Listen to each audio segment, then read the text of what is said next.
Welcome, everybody. Welcome to our Under the Hood of Mental Wellness event.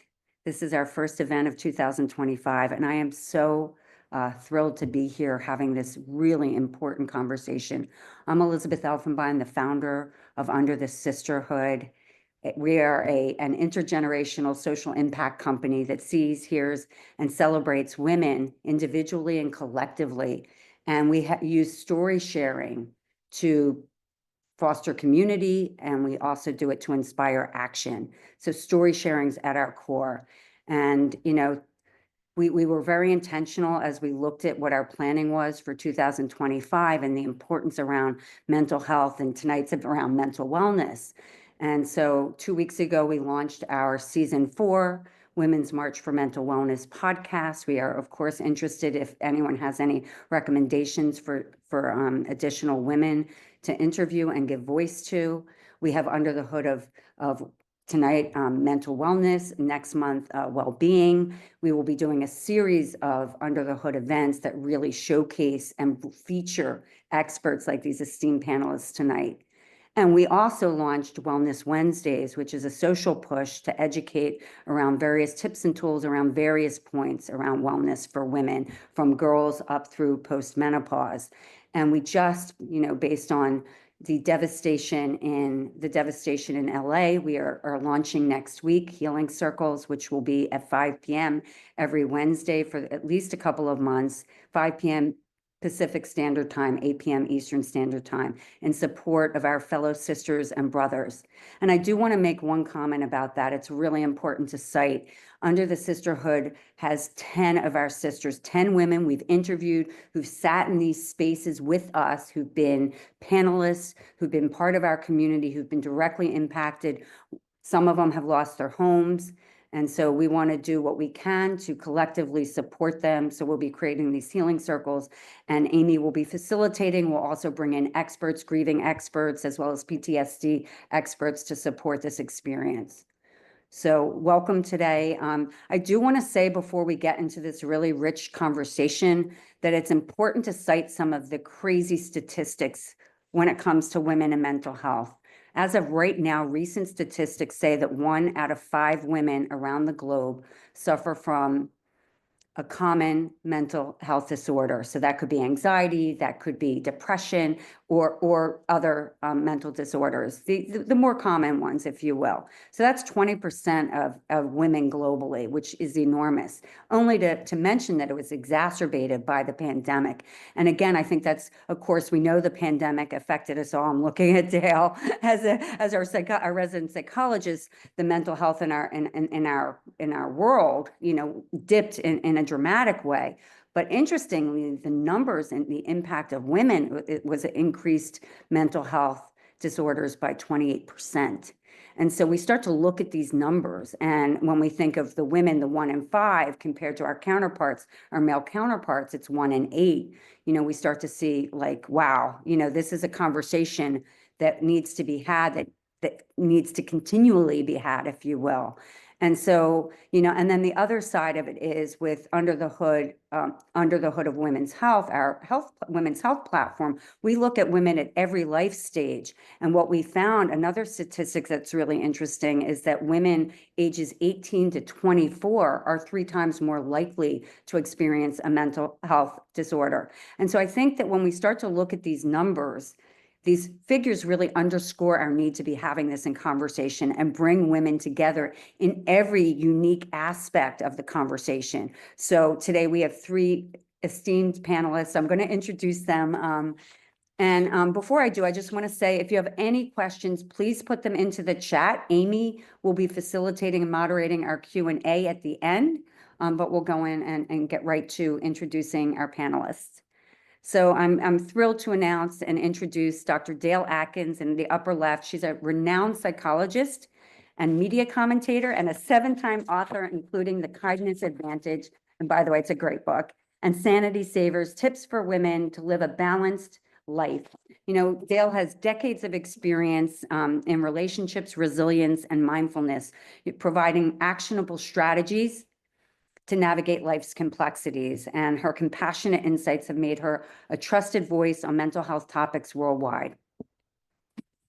Dixie Lincoln Nichols, below her, is a biological science, health, and well-being educator and the co-founder of Life in the Pause, a platform dedicated to transforming the aging and menopause experience and journeys. And it's there to empower and celebrate women's experience.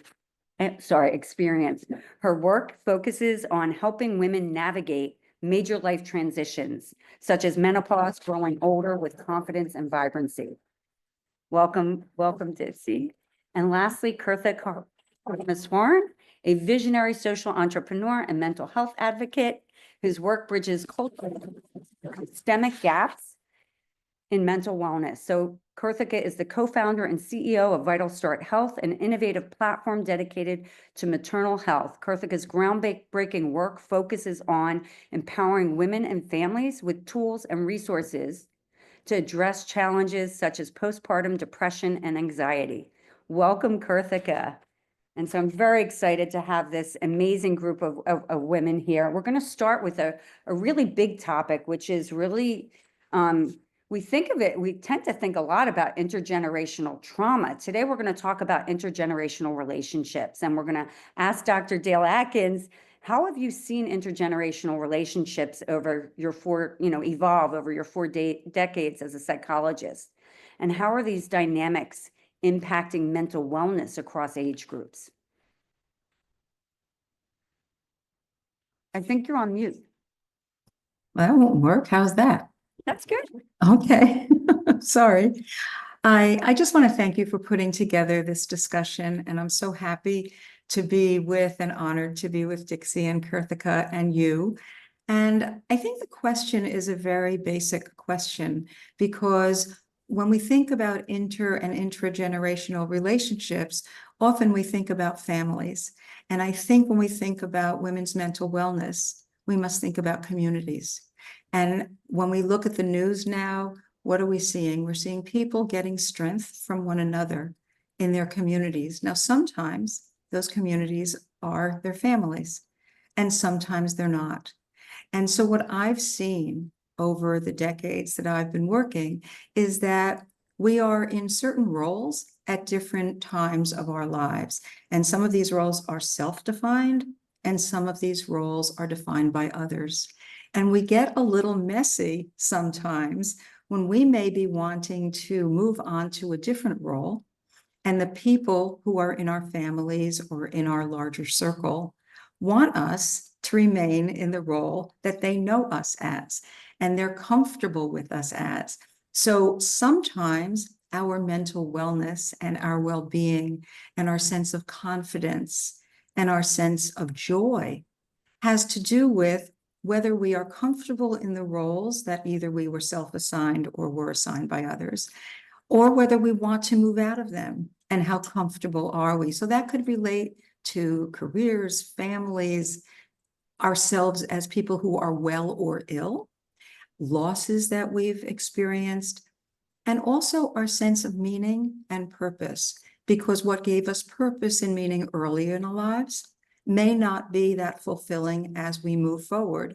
Yet the people who are engaged with us from another generation may not be that willing or eager to hear who we are becoming, or to watch who we are becoming, or to support us. So I think that what's important is that we understand that we are always evolving, we are always learning, and we learn about ourselves and we learn about the people around us. You know, this is a group that likes to tell stories. And what we need to do is understand that our story is constantly evolving, and we are writing it with the help of others. So what do we want to emphasize, and what do we want to minimize? And is that possible? For some of us, we are role models. For others of us, we are not. But everyone is watching us. So I think what's important is, as we go through life and become, hopefully, older and wiser, that we connect with people who really appreciate who we are on our journey. So I think I'd like to stop with that since we're all introducing. Ah, well, there's so much to unpack there, and I don't know where to begin. And so I think that it's really interesting how you define how we look at ourselves at different stages and how we're perceived differently or accepted at one stage or another. And I think that's a brilliant bridge to going to Dixie, because we're talking about midlife. And so how you might be perceived in your midlife might be different than earlier in life or later in life. And so, thank you, Dr. Atkins. That's brilliant. So Dixie, what inspired you to focus on midlife and create Life in the Pause as a resource for navigating this critical stage? Such a great question. Thank you so much. It's an honor to be here with everyone, and I'm super excited to share my story. I love storytelling, and there's a story behind that. So, Life in the Pause really happened and is an example of what happens when you move with intention and purpose and just allow. And so this all started for me back in 2020 when we were navigating the pandemic. I had a business, which is now closed, a brick and mortar retail store and e-commerce retail store selling beauty and wellness and clean beauty products. My girlfriend and I, who is now my business partner, met to work on a project. And I think about 3 months into us meeting every Wednesday, we started talking about menopause. We started talking about our own experiences. And so for me, I was what I now know to be 2 years almost to the end of perimenopause, and she was in the beginning of the perimenopausal stages. And so we were sharing with each other our experiences, our symptoms, what was happening around um, early menopause, what we'd come to understand about what we were experiencing early on and had no answers to. I mean, we were just so happy to have each other to talk to. And so this happened for 2 years. Believe it or not, we were talking about menopause every Wednesday. We got on the our meeting and we met for approximately 98% of Wednesdays from 2020 to 2022. And we were talking about menopause for about half an hour. And 2 years later, at one meeting, I said, "You do know we're onto something here, right?" And she said, "You know what? I think we are." And as luck would have it, it was very serendipitous, really. She said, "I have a domain name called Life in the Pause." And I said, "You must be kidding me." And Life in the Pause was born. And so the whole purpose and mission of Life in the Pause is to transform the menopausal and the aging experience into something empowered and insightful and brilliant and celebrated.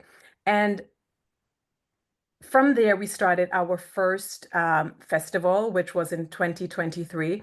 But really, this came to being because we wanted to have a space where we could be supported, where women can share their stories, where we can bring experts and professionals together to dive deeper into the conversations. I mean, we were having conversations, but they weren't deep conversations, they weren't expansive conversations. And so we wanted to bring women who were on all stages and all parts of the continuum to get together and talk and share stories. So we had women who are perimenopausal in the early parts of perimenopause, women who are postmenopausal. We had people who were naturally aging into menopause and people who were in menopause because of cancer treatments like chemotherapy and radiation. We had people who were who are there because they had operations for maybe removal of fibroids or having their ovaries and uterus removed due to hysterectomies, either total or partial. I mean, so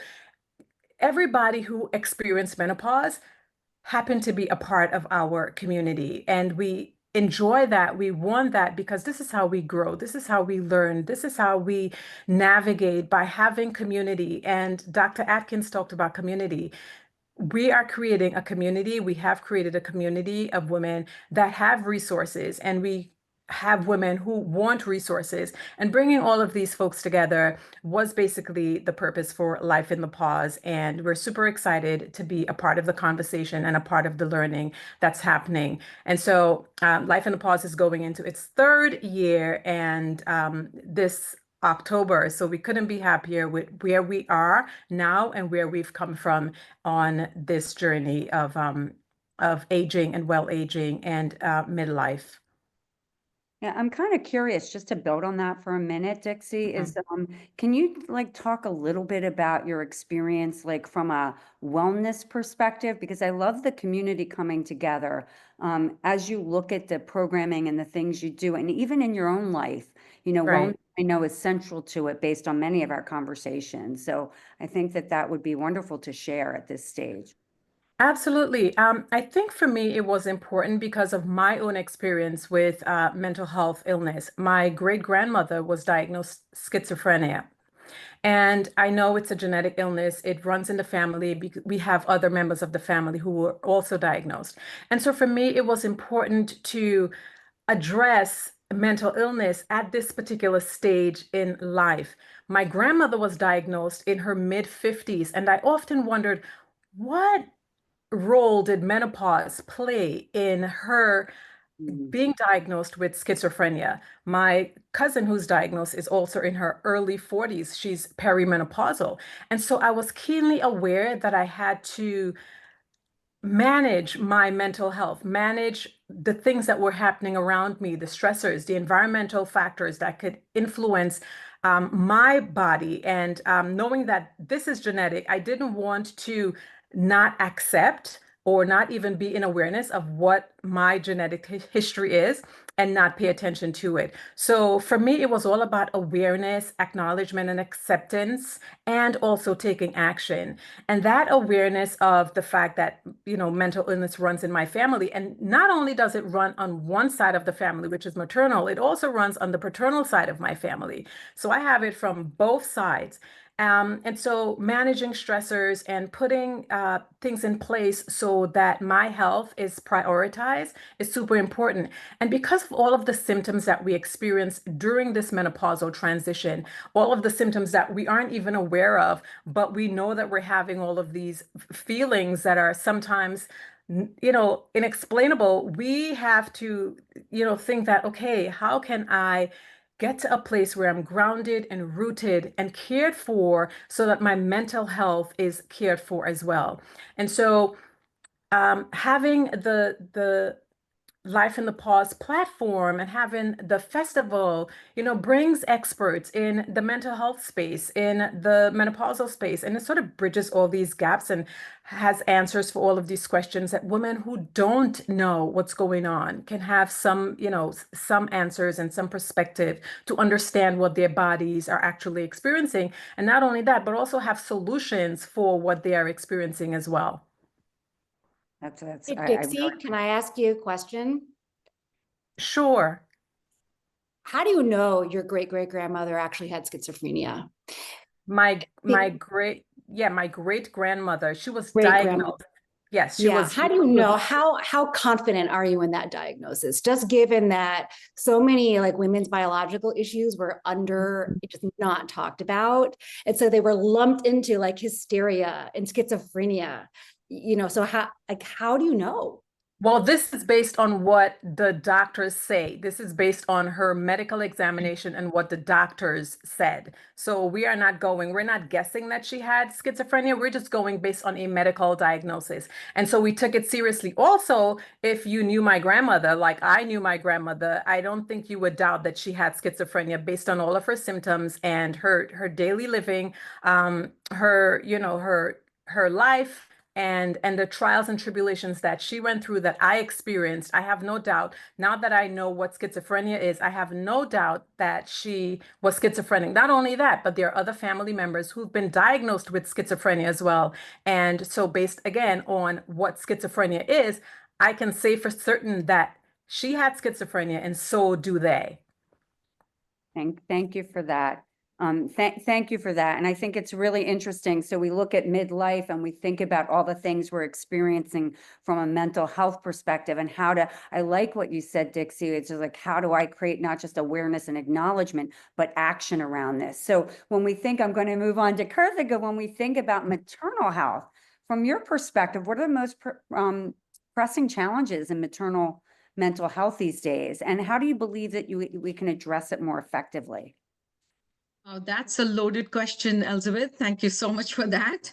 But first, I do want to start by saying what a great community and what an incredible panel. Thank you so much for this opportunity. Excited to share more about all the learnings we've had through Vital Start and through all the, I've gone a bit overboard on this topic. And so I've been reading a lot on this as well. So just to begin with, pregnancy and maternity, there are studies now. And one of the studies that I love to quote, this is from Mount Sinai. It's been done only in mice, not yet in humans, but it's part of this book called Mom Genes. If anyone is a junkie like me in this topic, I think it's a great read. And what was interesting in that was pregnancy and maternity is truly different from anything else we're going through in life. And I think menopause also has its different aspects there, nuances.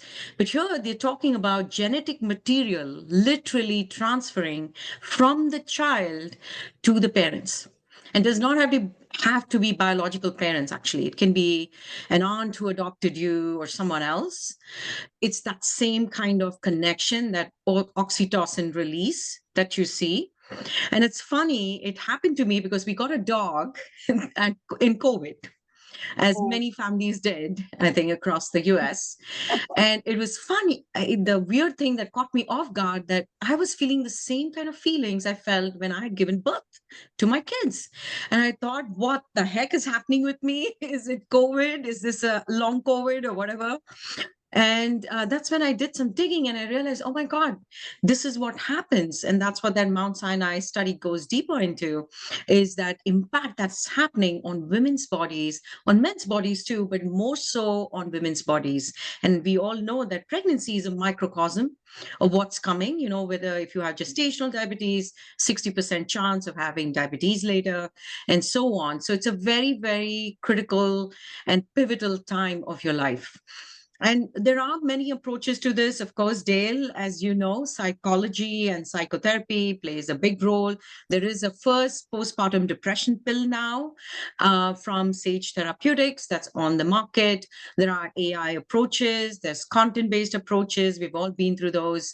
And what we are seeing at Vital Start is going a little bit deeper and driving more of that engagement and using newer modalities such as virtual reality, artificial intelligence, to augment the journey that we go through with a practitioner. So we feel that there's such a vulnerable journey. You do need that practitioner in the loop, but because there's a dearth of good practitioners, we need to have some kind of a complementary technological approach to support this. And that's exactly what we're doing. And this is a huge area. Elizabeth, now I'm forgetting the second part of your question. I don't know if Well, I think you answered the second part was, do you believe that it can be addressed more effectively? And I think you've just shared that. But I think that, looking at, and it would be great if you could sort of describe every phase of the life of the maternal health, because I think that's interesting. to Look at, what's going on mentally at those phases and the intersection of therapists, of technology, of all the different things you're suggesting. Yeah, absolutely. And recently, we have started doing studies with a large medical center here in New Jersey. New Jersey has been a big proponent for us because maternal health is a top topic here. And what we are discovering in the focus groups is something I think we should all, I'm sure I've been through it, I can now relate to it, is that women are forgetting to be assertive when they're going through pregnancy. I don't know what happens. It's things like, oh, the sonographer was standing in front of me and my child, and I wanted to see the baby, but she was telling me all about her life, and I didn't know what to do. And that was bothering that mom because she really wanted to see her baby, dwell on that, first time mother. But she didn't think that all she had to do was, hey, you know what? I want to bond with my baby. Can you give me 5 minutes to do that? That's all it took. She just needed to ask that. And those are kinds of things we're learning in as part of our focus groups, and as we build, like a stress inoculation method to solving this, that's another area that we are focused on, is how do we provide that anticipatory guidance and psychoeducation upfront. So moms like me and all of us here know exactly what to expect beyond reading in books and seeing videos, but you almost have that, a visceral experience of what might be coming down. And so you know how to prepare for that. That's been really the crux of Vital Start and our whole journey. And I think there's so much to do here because there is such a large need. And this impacts, multi-generationally. And I think you brought that up, Elizabeth. That was the first thought that came to me. Then maternal health is sitting right in that crux of that multi-generational impact, whether you're looking epigenetically, whether you're looking just in terms of bonding and what happens in the child's life, the nurture versus nature. So this is a very big discussion. I'm so glad to be doing this with all of you. Thank you for that. I think it's really interesting, Karthika, because there's so many, like it's not three-dimensional, it's probably five-dimensional, the reproductive years and the going and trying to have baby and then the process of, and I think you hit on it really well, is like, I don't think until like a book, I just remember when I was pregnant, and the book was, what was it? What to expect when you're expecting. And it made me so crazy, I had to stop reading the book. Because the truth is, like, you won't really know until you experience it. And I think that that's like that first experience. So I think it's great that you're doing stuff to support that journey. Yeah. And I think, we're going to move to Dr. Atkins again, and we're going to get into a little bit of societal challenges. And, Dr. Atkins, have you, like, in terms of your experience, how have cultural shifts and societal challenges over the years influenced the mental health needs of individuals and communities? And I know that you're a relationship, you look at the total, so it'd be great to understand the cultural dynamics that are in play. Before I answer that question, Elizabeth, if I may just go back, because there's a book that I read a while back, which I'd like to recommend because it has to do with cultural shifts. It has to do with societal's impressions.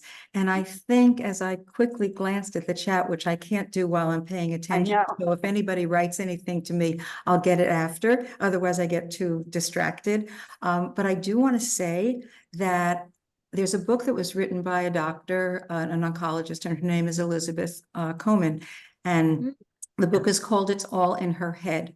And one of the comments that was made when Dixie referred to her great-grandmother and grandmother prompted a comment in the chat. And I just want to take that and explode it, because for so many years, many years, just because we had a medical diagnosis did not mean that that was accurate. And I also see every day in my practice, and when I talk to people in different places, that so many women, mostly women, menopausal and postmenopausal, are asking questions and are being sent home as if they are crazy. And this is still happening. If you look at heart attack symptoms, if you look at gynecological pain, if you look at headache, and you can just pick any part of the body.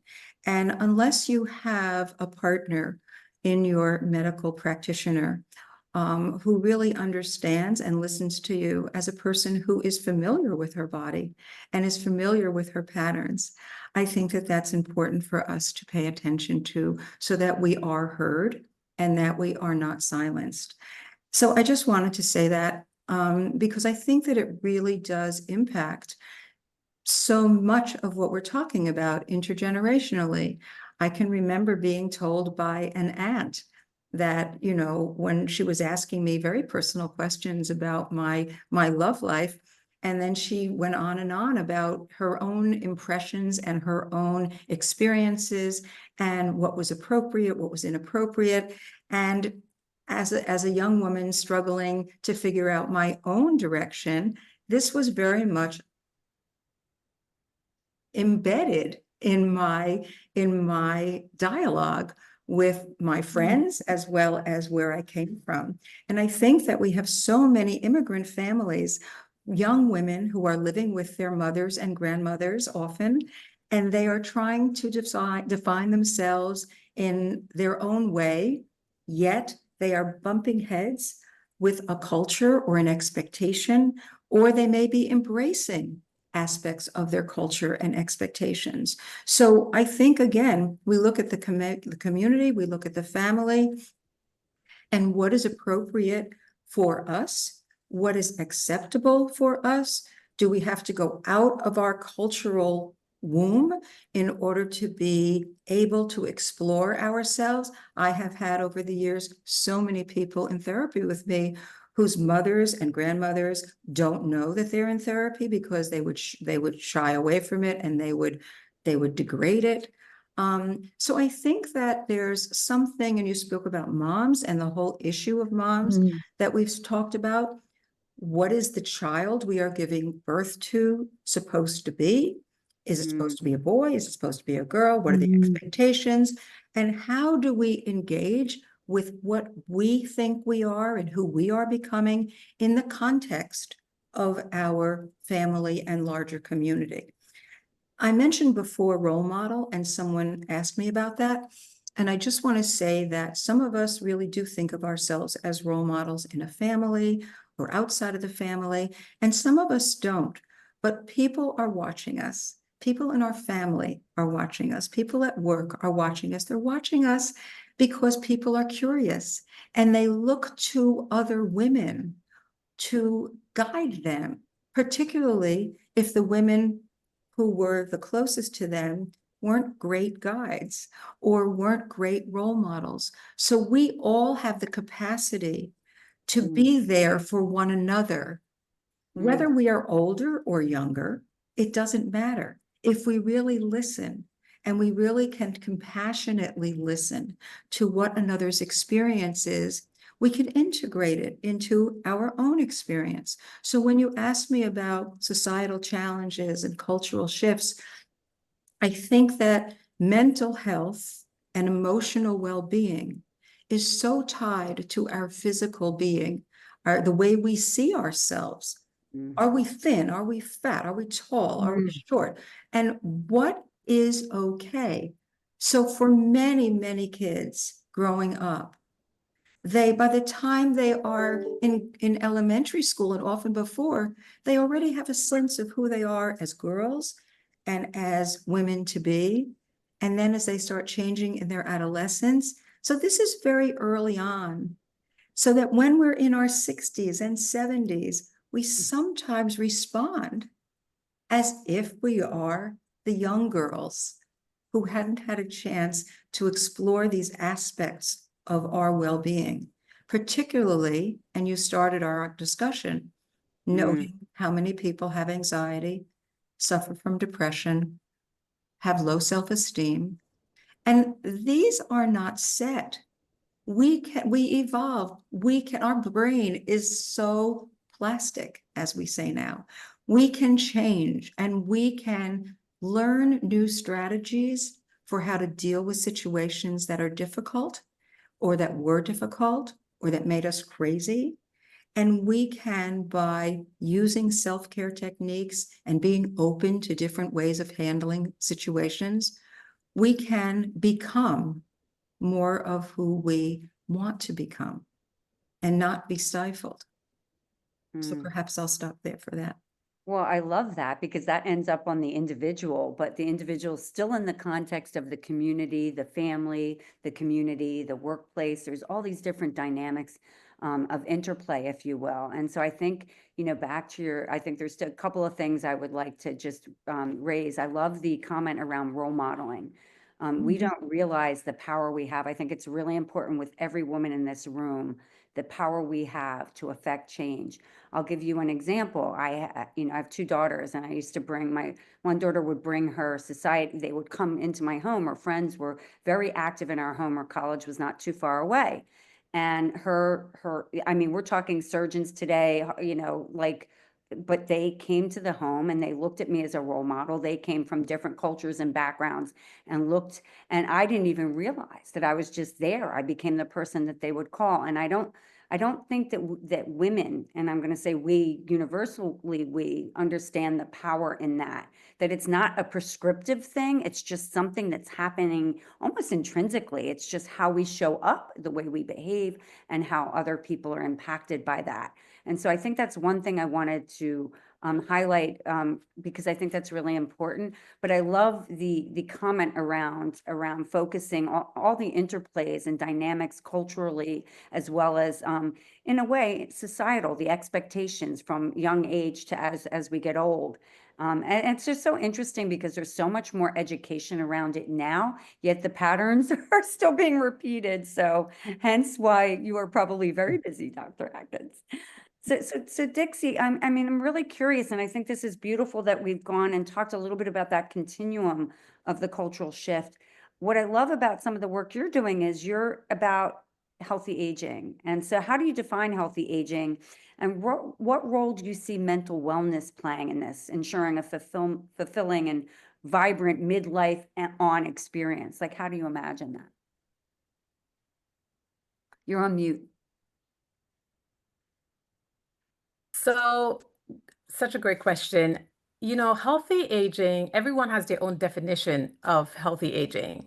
And for me, it has been complex, but it's also been a very empowering journey and one that requires courage because I've had to have tons of courage, self-compassion. I've had to be very intentional about embracing where I am in my life. And that might look like nourishing my body. It might look like, amplifying my spiritual practices and doing the things that I need to do to optimize my health, my well-being, longevity, vitality, all of the things that we want to have as we grow older. It also means that I get to honor my past self, right? I don't move on to who I am now and who I will in the future without honoring who I was, however I was, and embracing my changing body, like my hair and, the wrinkles and everything that's not the same anymore. I get to embrace that. The hormone shifts as well. I mean, it's been, whew, to say the least, what a journey. The hormone shifts alone, in the last, I would say, 12 years, I feel like a brand new person because of all the changes that I've gone through due to a decrease in estrogen, right? But it's been a learning process. And as I go through the process, I feel more and more empowered as I learn and as I'm in community with women like you and women in the audience. I just feel the growth and I get to measure the growth from year to year, from day to day and week to week even. But one of the most important things is the fact that I have to be attuned to the sensations of my body and what's happening. And I have to be in what I love to call triple A. And I know, Elizabeth, you've heard this before. I have to be in awareness. I have to be accepting and acknowledging. And then I have to take action to support my health and my well-being. And this requires a mindset, right? I have to understand that this is something that I'm going through. The women in my community and in my communities and the different conversations I'm having, a lot of it centers around mindset. Are we ready to move on? Are we ready to accept who we are? Or are we still holding on to who we used to be? And so I think that that's the key for me: awareness, acceptance, and action. And that has been the foundation for where I am now in accepting who I am and who I know I will become in the future. Even though I'm not like, oh, who am I going to become in the future? I don't hold on to that very tightly. I just try to focus on now as much as I can. And I think I also wanted to share like a really important statistics and just kind of piggyback to what I said about my grandmother having being schizophrenic. Some of our family members have had genetic testing done, and they are predisposed to schizophrenia. So we know for a fact that it runs in our family again. And so I do lean in heavily to epigenetics because I know that the environment can have an impact on on my mental health, which is why, again, like Dr. Atkins said, self-care practices are so important, and I make them rituals to support my health and my well-being. Yeah. Thank you. I think that's amazing. I think what has really resonated with me in our multiple conversations, but in this in particular, is the fact that, a lot of these conversations around menopause are around menopause. They're symptomatic. They talk about all the things we're Mm. experiencing, but they don't necessarily talk about healthy aging. And so I think that it's kind of a funny thing. It's like, do I think I'm like healthy aging? Do we even talk about that? So I think it's a really nice compliment to go in there. And I think that's another great example. Back to Dr. Atkins, you've become the role model in your life in the Pause community at the Pause Festival, because you show up a certain way. You've put these practices, which we'll talk more about in a minute.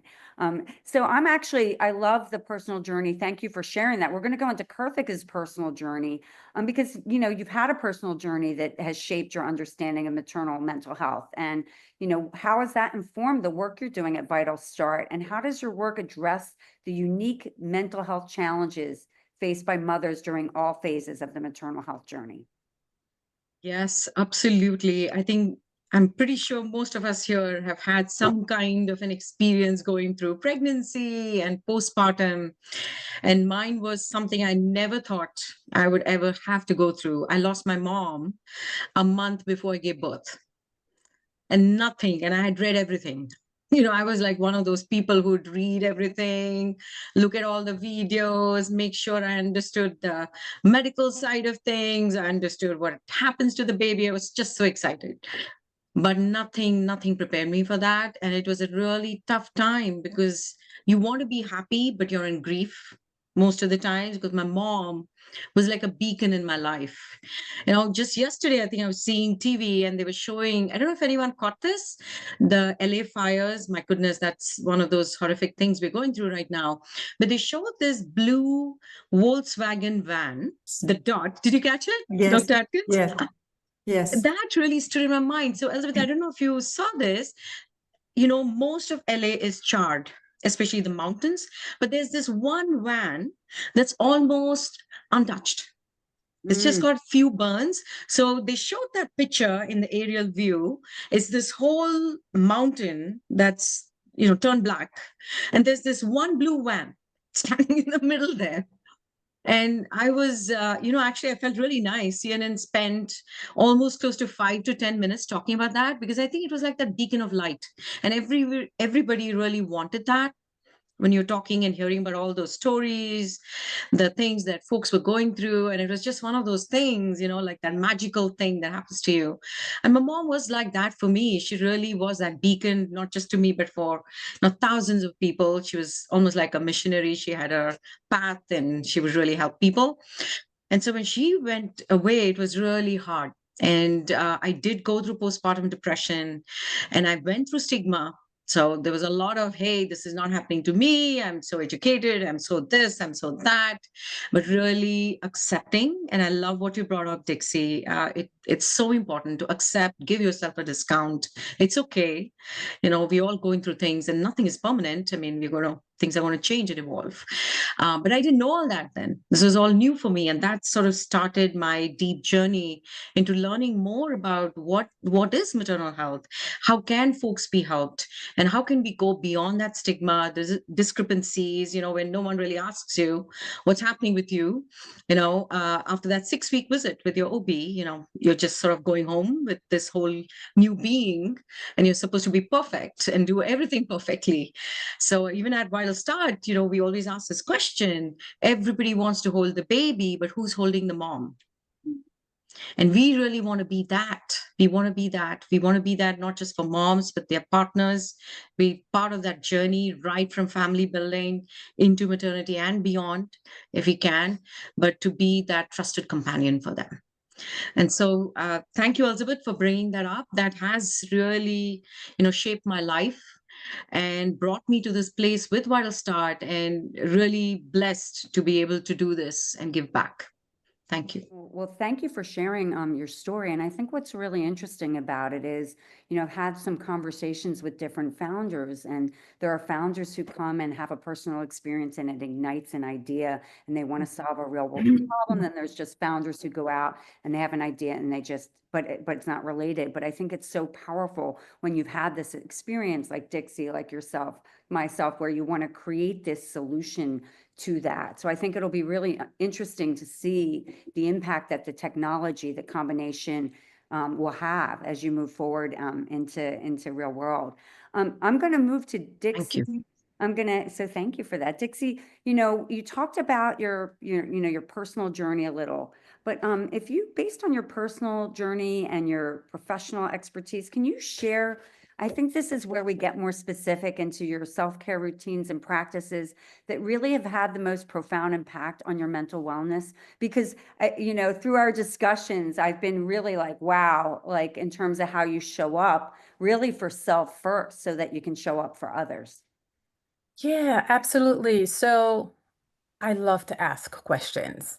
I go back to members of my family and I ask as much as I can. I'm constantly documenting because I want to know what was then and what has influenced what's happening in our family with my life even now. So ask questions.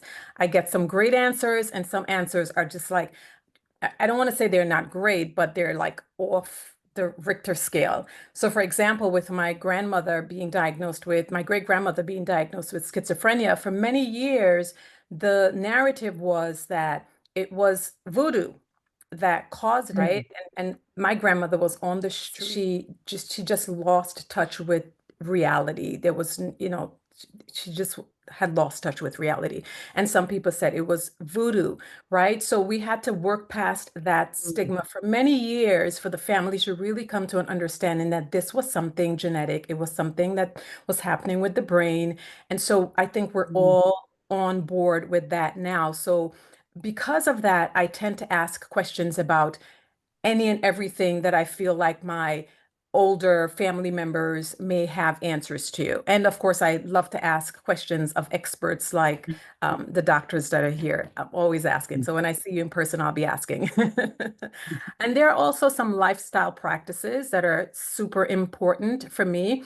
I call these my pillars of self-care. They are foundational for my health and my well-being, and I share them with the people in my community. So number one, and these are in no particular order. My purpose, what am I doing with my life? What brings me joy? What am I doing that doesn't feel like work that I would do regardless of the circumstances that I find myself in? Then there is sustenance. How am I nourishing my body? What foods, am I still eating the same things I ate premenopausal, or have I adjusted my diet to accommodate where I am in my life right now? Then there's recreational. So many women they may feel guilty for having fun and joy. And I mean, simple things we can do to elevate our happy hormones in our bodies, right? But making time to have joy and fun in our lives with whomever we love or hold dear to us. One of the things is finances, and getting a grip on finances. That tends to be a huge source of stress for women. And so just finding a financial plan or learning how to budget or taking classes that can help you to manage your finances, or set goals around finances. Then relationships. This is a huge one and has been a huge one for me, especially as I navigate these first 2, 3 years of postmenopause. I am not who I used to be. And so my relationship has changed with everyone, from my husband to my daughters to my friends to my relatives.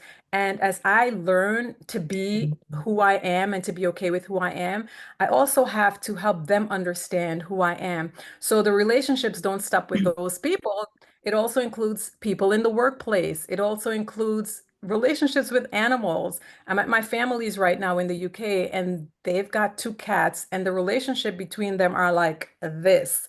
And I'm not a cat person, and I'm like, But I have to understand that it's a relationship that brings them joy and brings them happiness, and cultivating relationships with even your animals is super important. The relationships with your doctors and healthcare providers also super important for health and well-being. There is also restorative practices, which I'm big on, Elizabeth. Just supporting my nervous system and bringing it to a place of calm and rest and repair and digest through practices like, I love Qigong and Tai Chi, but there is breath works, there's meditation, there is prayer, there's Reiki, there's, gentle movement, whatever it is that brings you back to center is, a self-care practice that you can lean into. And I think those are the most important ones that I utilize to help ground and root and center me. So at times when I feel like I'm levitating and I'm off the ground, these restorative practices bring me back down and bring me to a place of rootedness and again, calm. Mm. I love that. And I hear you completely in terms of adopting these self-care. I think the other thing, we've heard this term a lot, which is, women putting their own oxygen masks on. Mhm. I think that as we look at, and we'll get into, Dr. Atkins will close with something big around this, but I think that, when we think about the importance of what I've liked about our conversations over this past, I don't know, 6, 9 months, Dixie, is that you understand how essential it is to take care of self so that you can show up for others. And I think that that's like a message that I think is important when we think about mental wellness, making sure we do that. So Kurthika, you've, you have virtual reality as part of what you do, and it's really a fascinating tool. If you could talk about virtual reality and mental wellness and elaborate on the different ways that you're using VR to support mental health and its potential, and, of course, to transform the maternal wellness journey and care. Absolutely. I mean, what we're doing is something truly novel, especially when applied to maternal health and maternity well-being.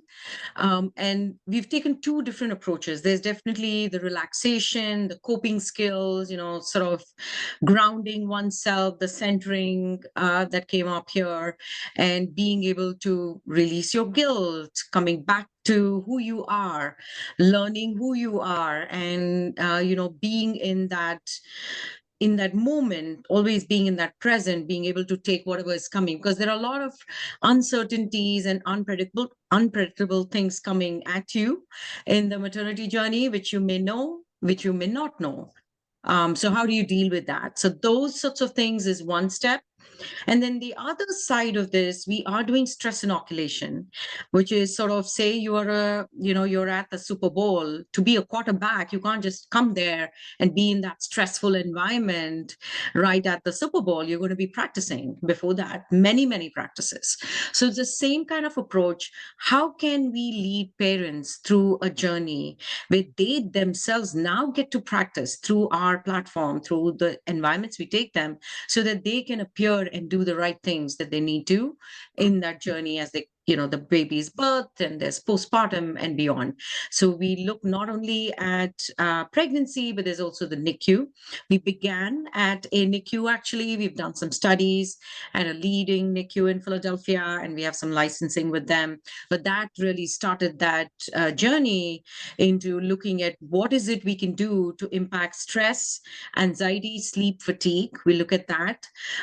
This is the PROMIS score, Dr. Atkins. We do take that quite seriously, and we're using existing behavioral health science to guide and build algorithms on what kind of content would really help someone through this journey. We don't want to make this like a TikTok or just a YouTube content out there, but really base it on science so that we can see that change. We want to see that change. We want to see that faster than what it might take now. And for many of us, including me, I have a practice. It's been a lifelong journey almost to get through things. But how do we get you to have that practice? Because a lot of people that come to us say, I don't have a practice. I don't want to sit still. Don't tell me to meditate. It's like my kids, they don't want to do any of this.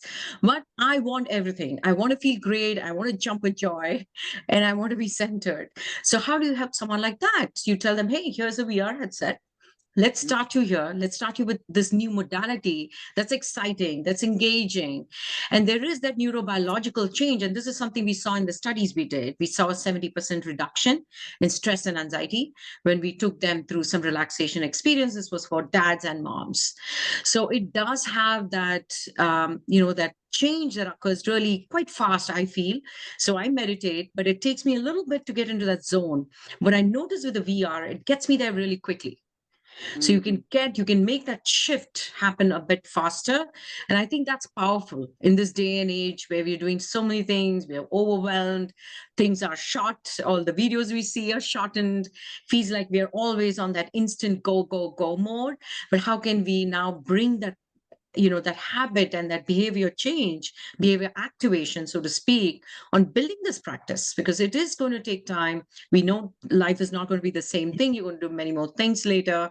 So how do you prepare and build that for you is part of what we are bringing to the table. We have great experiences. It's all about experience, as Elizabeth, who is an advisor to Vital Start, thankfully, always reminds me. And that's what we want to do, is bring that experience to you, something that's backed by science, clinically guided, but also that's something that drives delight.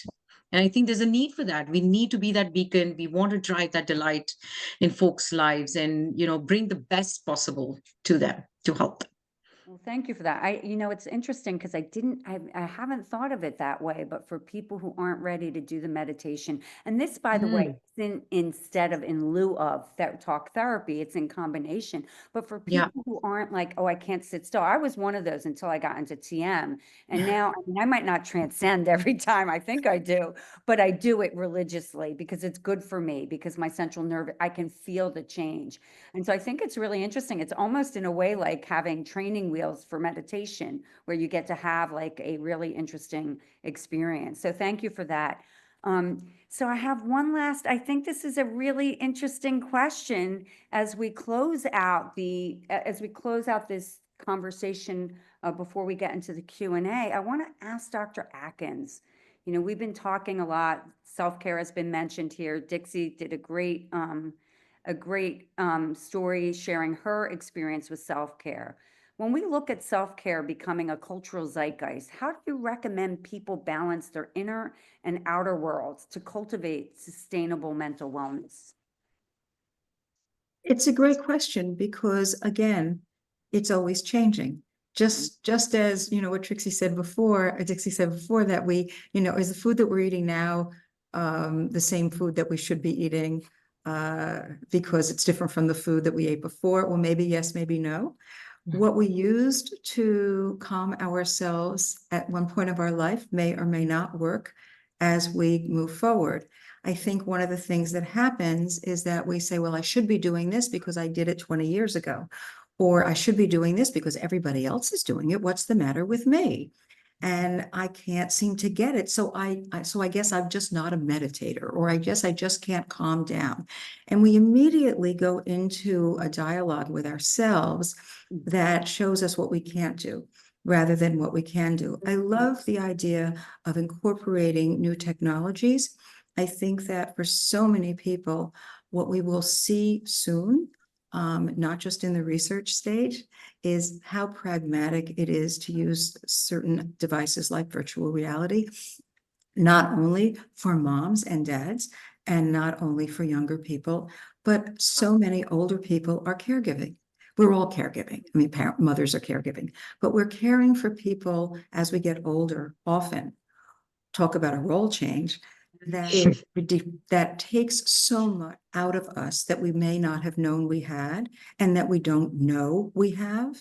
So we have to be able to try and say, what is the door that I can open for this person or for myself, so that I can have a full reservoir, because it seems to me that I'm dipping into my reservoir so fast that it's, it's depleting faster than I can keep track of.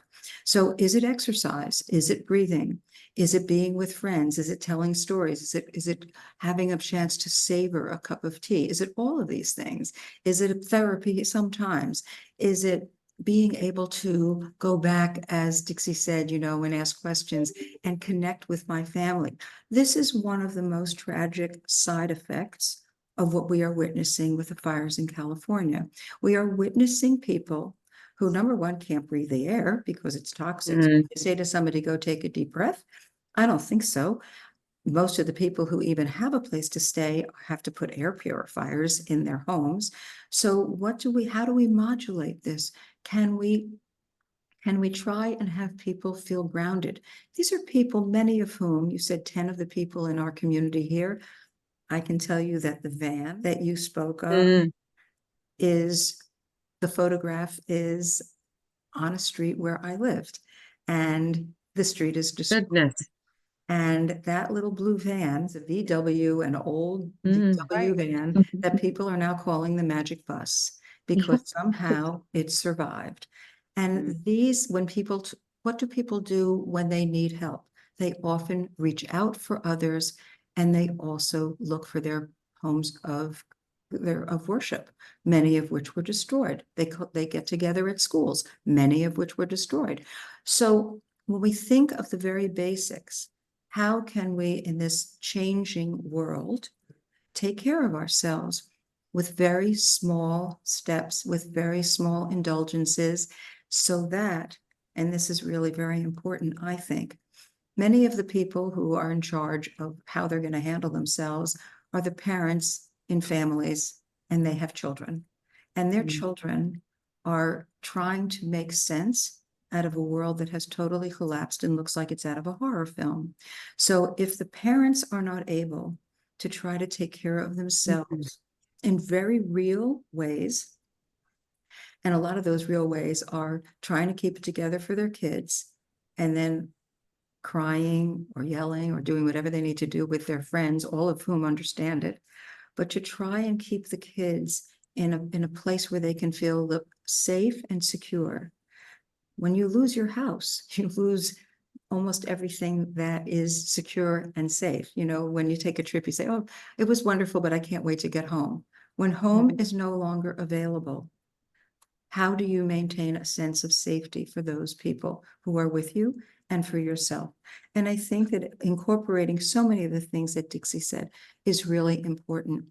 And I just would like to add, to understand that when we are dealing with a loss, whether it's the fires or anything, the loss of your mother when you were pregnant, whatever it is, we have to give ourselves permission to feel what we feel. Oh, but you're pregnant. Look towards the light. This is going to be wonderful. So what do? We deny our shock and our anger and our hopelessness that our mother isn't here. We have to experience all of the feelings, because that's what it is to be human, so that we can move through and really determine, where do we get our resilience from? We get our resilience from how we deal with the trauma that we are living. And I think that, so many people are talking about PTSD in relation to California. Right now, it's too soon to say, because everybody's still dealing with the uncertainties. How's the wind going to fly? Is my house there? I haven't seen it. People right now are in the shock and hopeless stage. They're trying to say, we will rebuild, and many are. A group that I work with is already meeting. The school was destroyed. They're going to be meeting in a warehouse. They are starting their school. It's amazing how they're doing this. And you also mentioned, you mentioned the word temporary. Everything is temporary. And so I think when we say, at this moment, I'm really feeling overwhelmed, what can I do at this moment? How can I remind myself at this moment that I'm okay? All I need to do is get through this moment, instead of fast forwarding and living in the future, or rewinding and saying, oh my God, it'll never be the same. All of this is true, but it doesn't help us at this moment. The last thing I want to say about this is find a community. One of the things that we know is how important it is, particularly for women, to tend and befriend. And when you take care of yourself, you can take care of others. If you can't take care of yourself, allow others to take care of you and accept that you will be in the position of offering help at another time. But when you're empty, allow someone to hold your hand and focus on what we are still grateful for. We can always find something to be grateful for. If we get a terrible diagnosis, if we lose our job, if someone dies, what can we be grateful for and what can give us hope? And I think that the last thing is, try to eat well, try to sleep when you're up. That's when you can try a meditation or read something inspiring. Staying away from alcohol and drugs is a really important thing to do when we feel stressed.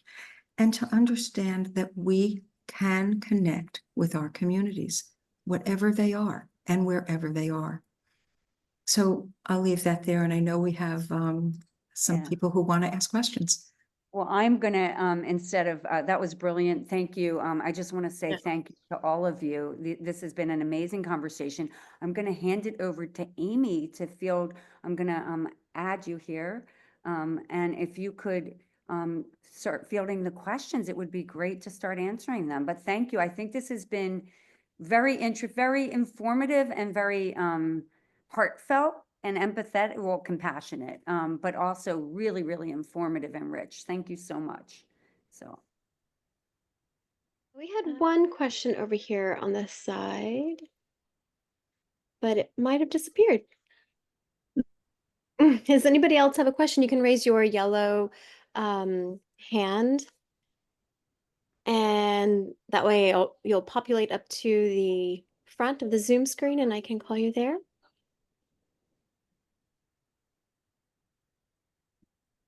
No? we have no questions.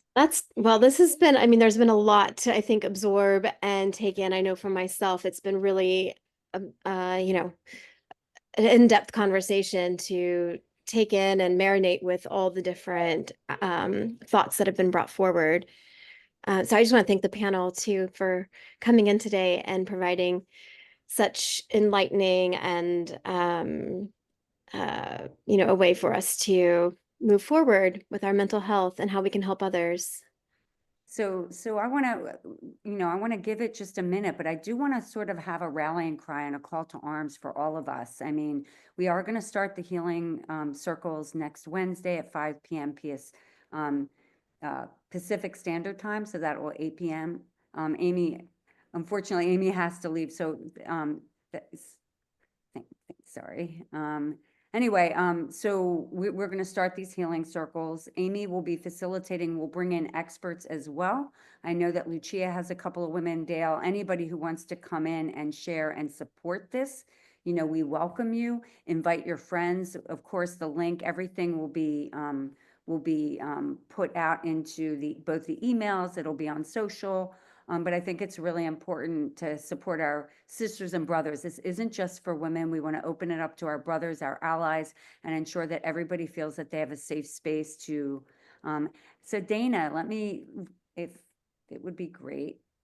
Okay, I'll unmute myself. No, this was just a wonderful panel. I wondered Whoops. if you could speak a little bit, and you might have done this, and I might have just been, oh, can you hear me? Can you hear me? Yes. Okay. Anyway, could you speak a little bit to stigma?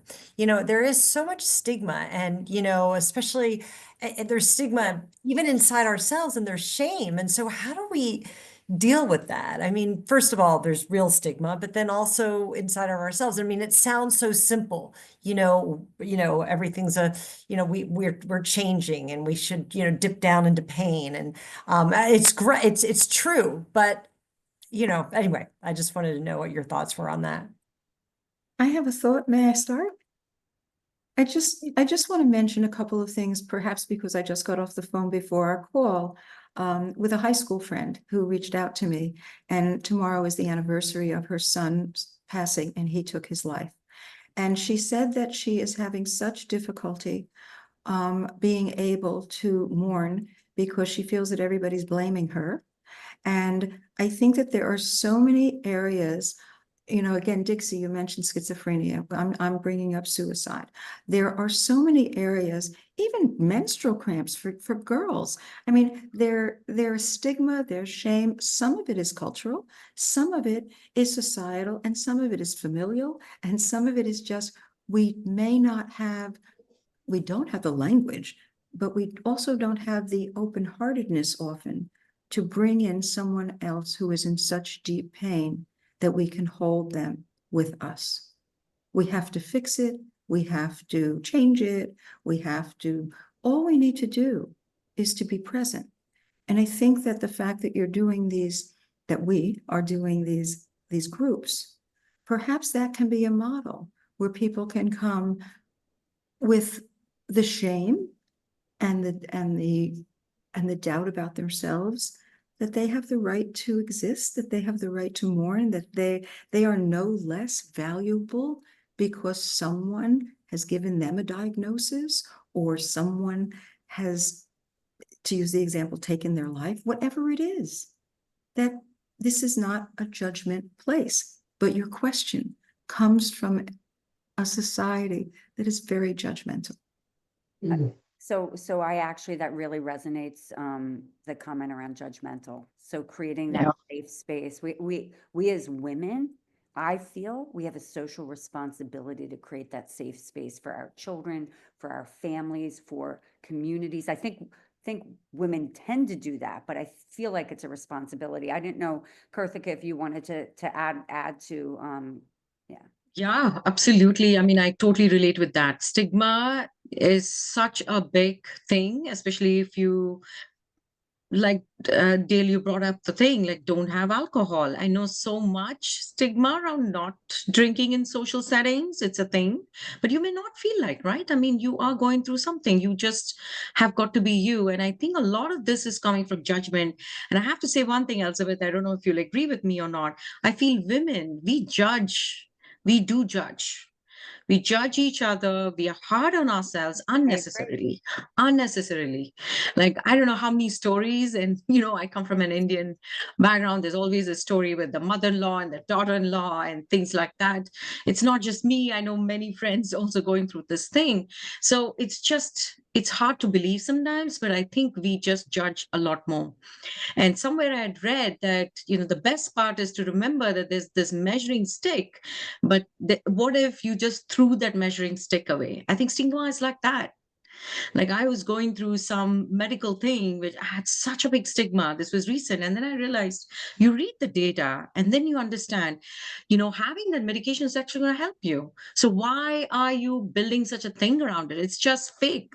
It's like a fake thing that is overtaking your life.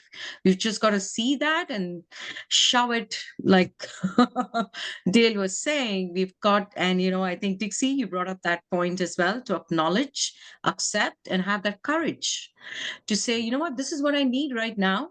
Doesn't mean it's going to be forever. You're going to work through it. You're going to change your lifestyle, and maybe that won't be needed anymore. But there's no point in going after the thing that really is just a made up feeling. So that's been my learning experience through all of that.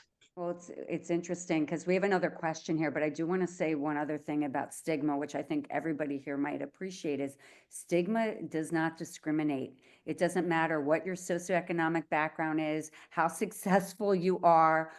We as women, it doesn't matter what ethnicity, our culture, there is so much stigma in us. And it's back to the comment of judgment. And so creating these judgment-free zones, catching ourselves, come from a giving place, Kabbalah. I mean, like thinking differently. I mean, I hope I don't judge, but of course we judge. And so how do we reframe that in a positive way that celebrates or acknowledges or sees? I think sees and hears people. Kanya, you asked a great question. She asked the question, how do we navigate the intersection between science and holistic approaches?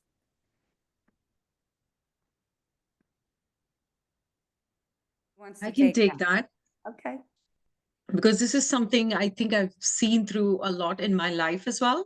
I do have a spiritual practice. It is beyond science, it is in consciousness and going beyond. And I've had many mystical experiences. It's just been a thing with me. And there was a lot of time in my life when I felt that's not right. I can't talk about it or I can't tell others about this thing. But I didn't realize it's actually a superpower to be able to see the same problem from different perspectives. And that's exactly what I think it is. There's nothing, science, and I am a scientist by background. I've literally been in R&D. One of the things we forget is science is all about figuring out what we don't know. And there's a lot we don't know yet. There's a lot, and there are different dimensions to the same learning. And really, science was never against that. Science is all about doing experiments, learning, making sure we have some way to know that it's not just a feeling, but you've got some data to back it, being more empirical. And I think the holistic approach can be very empirical as well. And that's how I have seen it. It's absolutely empirical when you can see how something you're doing in a holistic way is impacting the outcome. And I always see it that way. For me, it has to be an empirical journey. It can't just be just because people are saying, but it has to be a truth for me. And definitely holistic experiences and well-being and wellness, there's plenty of space to really navigate and see the truth for yourself. Maybe you don't accept everything, accept that is truth, like a personal truth. It has to be very personal for you, is what I feel. And I don't see them as different at all. I think science is getting there. There's a lot of data. Oh, we just lost Dr. Yeah, Atkins, I yeah, think. Dr. Atkins. But that was my 2 cents here. Thank you. I think, I don't know, Dixie, if you had anything you wanted to add to that. No, I can just second what Kartika said. It's a personal experience, and there's room for all of it. There's room for the spiritual, there's room for what I'll call, some will refer to as the practical. Everything is all theoretical though, until there is like hard evidence that this is what it is. In the meantime, we're just having this experience, this human experience, and the human experience requires us to be curious about everything that's around us, whether it's astrology or whether it's spirituality or whether it's medicine. And then there are components, if you choose to, of all of these different areas of life that you can incorporate into yours to feel well. And that's what I do. Yeah. And I think it's really interesting. You didn't quite say it this way, but it's like do the work. It's like kind of trial and error. Once you get into it, I mean, for instance, meditation, there's science backed, but getting into TM, it wasn't until I started experiencing the results of my central nervous system being like feeling the equanimity of meditation, what it does for you. So I think part of it's the experience itself is the outcome, and that becomes the science. That's the empirical evidence. So there is empirical evidence, but then there's the experiencing. Today we've been talking about mental wellness. Mental wellness is the flip side of mental health disorders. We're trying to give coping strategies on a lighter level that can be very effective, but won't likely change the course of that. They would be in addition to potential medicine or what have you.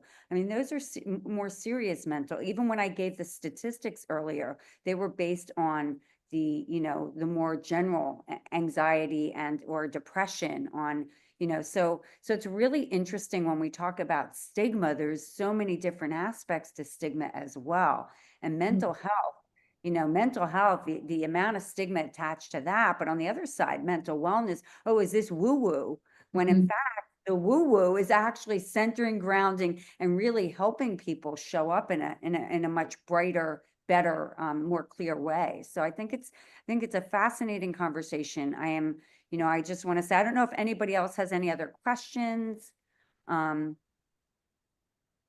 But this has been a wonderful, wonderful conversation today, a wonderful panel. I really thank you so much to our amazing panelists, Dixie and Karthika. Thank you. And of course, Dr. Dale Atkins, and to all of you for showing up today and for being part of our Under the Hood of Mental Wellness event. Thank you.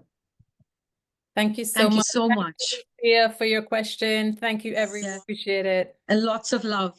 Thanks, Elizabeth.